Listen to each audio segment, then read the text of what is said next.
What's up guys, it's me Jeremy. Welcome to a complete history of Lee Sin. He's definitely one of the more unique and iconic champions in League of Legends, and with his incredible popularity throughout the years, I thought he'd be a great champion to kick off the start of a new series, where I take a look back and show you the full impact each champion has had on League of Legends over the years.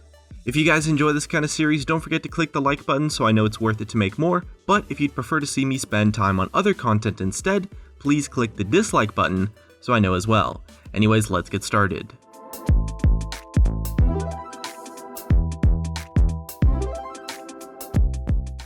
Our journey begins at the very early stages of League of Legends, where a character known as the Blind Monk was developed as a part of the first original 6 champions of the game, alongside Singed, Scion, Annie, Sivir, and Twisted Fate, the 5 of which who were all added into the game during the alpha stage.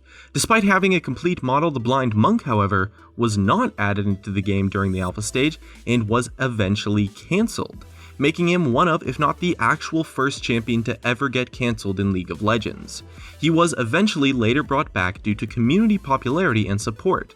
And so Coronac, the designer behind champions such as LeBlanc, Corki, and Yorick, began to work on bringing Lee Sin to life. A few months later, on March 21st in 2011, Lee Sin the Blind Monk was officially announced.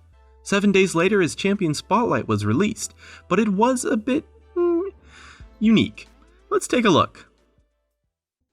Lee Sin is a ranged melee, tanky DPS, assassin, mage, tank, support, jungler. He excels at everything.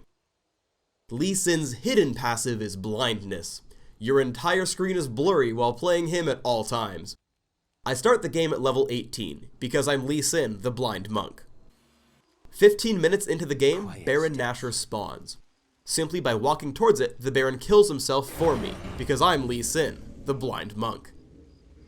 Immediately afterwards, I get ganked by not only the enemy champions, but one of my own teammates has actually defected, making it a 1v6. Unfortunately, he won't be coming out immediately with the upcoming patch, as we might need to buff him a little bit. However, we're confident we can get him ready for release on April 1st, 2011. His actual champion spotlight was released 3 days later, and the next day, on April 1st, in patch 1.0.0.114, Lee Sin was released and became available to play as the 73rd champion to enter the League of Legends, becoming the only champion to this day to ever be cancelled, but then released under their original name. Lee Sin was intended to be somewhat of an assassin solo laner, but players found success with him as a high-pressure early-game jungler, with a kit that still let him find some use in teamfights. Also at the time, the jungle meta played a supportive style, so by being strong in the early game, Lee Sin was able to bully out other champions and find that a reasonable amount of matchups were in his favor in the hands of a skilled player. His overloaded kit proved to be quite complex, and so he was heavily praised as a champion who rewarded skill and let great players make great plays. On release, he was underpowered for a short while until 5 days later, on April 6th, he received a massive buff in the hotfix that took place, and we saw the first time ever that Lee Sin was regarded as overpowered. He was immediately nerfed in the next patch 6 days later, and the community realized that Lee Sin was going to be one of those champions that was an uphill climb to balance, as his kit was quite frankly overloaded. Shortly after, a bug popped up that allowed you to use Lee Sin's resonating strike an infinite distance across the map to follow things like teleports and recalls, leading to some fairly hilarious moments, and was eventually patched out. Also at the time, there was a problem with his safeguard that allowed him to jump to objects that were invisible to the enemy team, mainly wards of course, and so in an attempt to address that, 2 patches later on patch 120, Lee Sin's safeguard could no longer target wards. This was generally regarded as a change that ruined the fluidity and dynamic of his kit, and after community uproar, the change was reverted immediately in the next patch, patch 121, but caused wards that Lee Sin jumped to be revealed, rather than having it look like he was jumping to an invisible target. Around this time in September 2011, we saw the first case of Lee Sin in official documented competitive play. He was first ever picked by Dan Din on Team USA in the Sound Blaster Nations Championship, although it's worth noting that he was banned but not picked in multiple matches before of Poland vs France and Spain vs Germany. He would go on to receive a few more minor changes and nerfs to numbers here and there as he continued to succeed in the jungle meta. Throughout all of Season 2, he was a reasonably competitive pick, and became popular as many pro players developed themselves into Lee Sin experts. Later on patch 154, which was the start of Preseason 3, Lee Sin received a reasonably sized nerf, which was to his slow and range on his Tempest, and a removal of the armor bonus from Iron Will in return for increased spell vamp and lifesteal.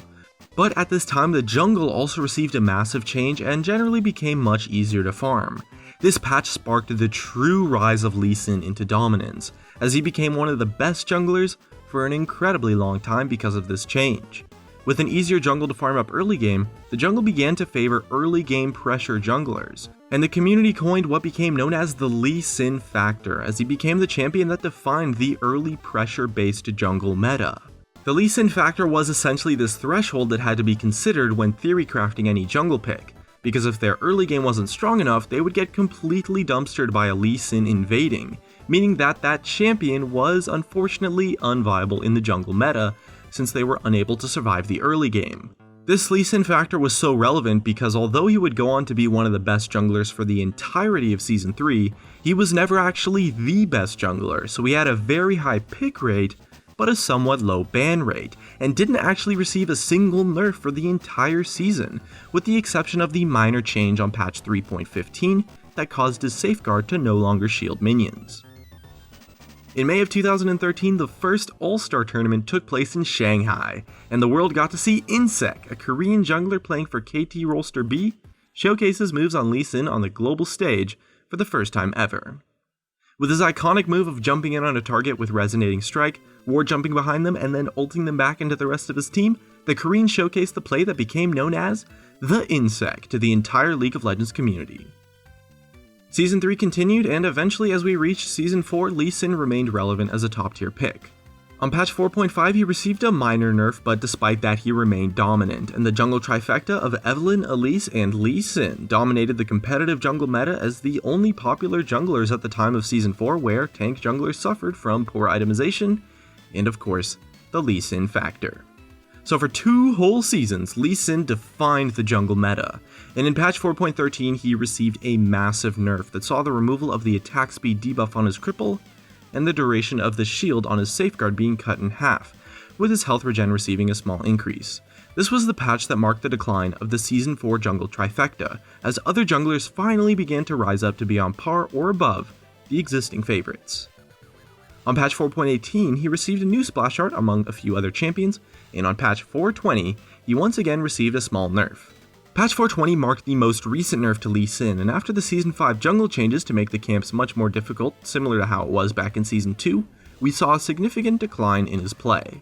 For the first time since Season 2, Lee Sin no longer defined the jungle meta, as he would go on throughout all of Season 5 to be a relatively middle-of-the-pack jungler, especially after Cinderhulk was introduced and we saw a tank meta develop. He still saw some competitive play, but suffered a lot as his win rate reached all-time lows of 44% in solo queue. He remained around 44 to 46% win rate for the entirety of Season 5, and on patch 5.16 he received his first meaningful buff since 2011. This buff made his passive a bit more top-heavy to restore energy faster in fights, and caused his ultimate to deal extra damage to targets hit by the player that was kicked. This was the most recent change that happened to Lee Sin, but who knows what will happen to him in the future.